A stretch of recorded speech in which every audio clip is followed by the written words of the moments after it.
Hello everyone, welcome to the world of Lean Six Sigma. I am Mohit Sharma, your mentor and coach on Lean Six Sigma issues and problems. Today I am going to talk about Six Sigma Toolbox. Means we are going to discuss all the phases of DMAC methodology and the number of tools that are going to be used in each of these phases.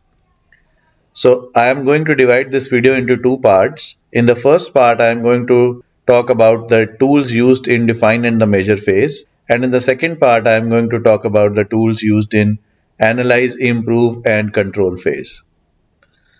DMAC stands for define, measure, analyze, improve, and control. And under define phase, we are going to discuss about project charter, SIPOC diagram, VOC, VOB chart, stakeholder analysis. And under measure phase, we are going to talk about fishbone diagram, data collection plan, measurement system analysis. In the analyze phase, I am going to talk about normality chart, run chart, hypothesis testing, and nominal group technique. In the improve phase, we are going to talk about YY analysis, 4W1H, and FMEA. And in the control phase, we are going to talk about control plan, control chart, and mitigation plan or risk mitigation plan. Let's move into the define phase tools. And the first tool is called the project charter. This is the project charter. If you look at, there are 6 boxes in the project charter. Number 1 is business case. Number 2 is the problem statement. Number 3 is the goal statement. Number 4 is the scope of the project. Number 5 is the milestones. And number 6 is team charter. So if you look at this project charter, it is the summary of what we are going to do in the project. What is the problem that we have at our hand? What is the goal that we have taken? And what is in scope and what is out of scope of the project? And what are the timelines for this particular project? When we are going to start and when we are going to end this? And who all would be part of the project team? Like who is the sponsor? Who is the champion? Who is the mentor? Who is the process owner? Or what are the other team members that are going to be part of this project? The next tool is called VOC VOB tool. VOC stands for Voice of Customer and VOB stands for Voice of Business. So we have to listen to both the voices together. When we hear both the voices together, there is a common intersection. At this intersection, we get CTQ and CTP. So the CTQ stands for critical to quality and CTP stands for critical to process. It is important to listen to both the voices because if we only listen to customer's voice, the business will be at loss. And if we only listen to the business voice, there will not be any customers to serve. So it is important to listen to both the voices together and identify CTQ and CTP. So guys, I have already created the detailed videos on these specific tools and these videos are there on my channel. So you can go there and watch these videos. The next tool is called SIPOC.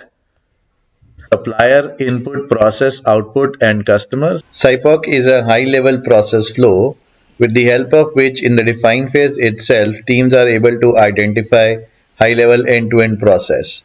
They are able to identify who all are the supplier of information, what is the input needed, is the process in right shape, what is the output, and who all are the customers. The next tool is stakeholder analysis. So there are 2 ways in which the stakeholder analysis can be done. The first one is called the army chart, approver, resource, member, and informed. And the second one is called the RACI chart, responsible, accountable, consulted, and informed. So any one of the 2 can be used for your project to identify and analyze your stakeholders and define what are their roles and responsibilities upfront before you start the project. Let's move to the measure phase. Friends, you can buy my authored books on Amazon. My first book is 8 Steps to Problem Solving, which talks about Six Sigma concepts. And my second book is Continuous Improvement, the Lean Way, which talks about the lean concepts. The first tool that we use in the measure phase is called fishbone diagram. It is also known as Ishikawa diagram or cause and effect diagram. At the head of the fish, we define what is the problem. Like in this case, it is high rejection rate. And then you have people, material, machine, method, measurement, and mother nature as some of the causes. All these causes have further sub causes in it, And these are the sub causes which are impacting the problem, which is the effect, which is high rejection rate at this particular moment. It is a very important tool that can help us identify the potential X's to a problem, which is project Y. So we identify all the potential X's to the project Y with the help of cause and effect diagram or fishbone diagram.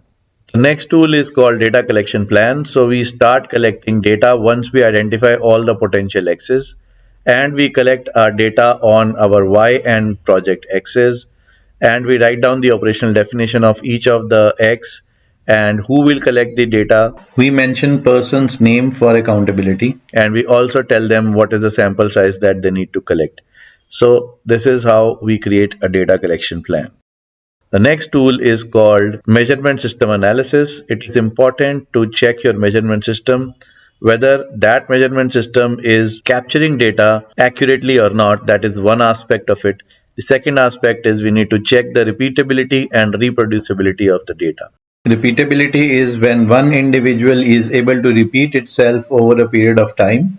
For example, if I say this is a vernier caliper today, and after 20 days also I say that it is a vernier caliper, it means I am able to repeat myself. The second concept is reproducibility.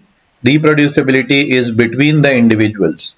It means I am able to say that this is vernier caliper, and my colleague also is able to say that it is a vernier caliper.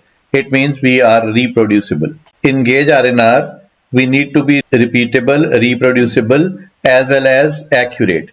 If we are repeatable and reproducible but not accurate, then the gauge fails, which means we both are saying that this is vernier caliper, but it could be a screwdriver. So we are not accurate, and hence gauge fails. To have further detailed knowledge about gauge R&R, you can watch a video on my channel. Friends, I will stop here for today's video, and I am going to make another video in which I cover the rest of the tools for the other phases of DMAC, and I will see you soon. If you like this video, please give it a thumbs up and share this video with your friends. I will see you in my next upcoming video. Till then, take care. Bye bye.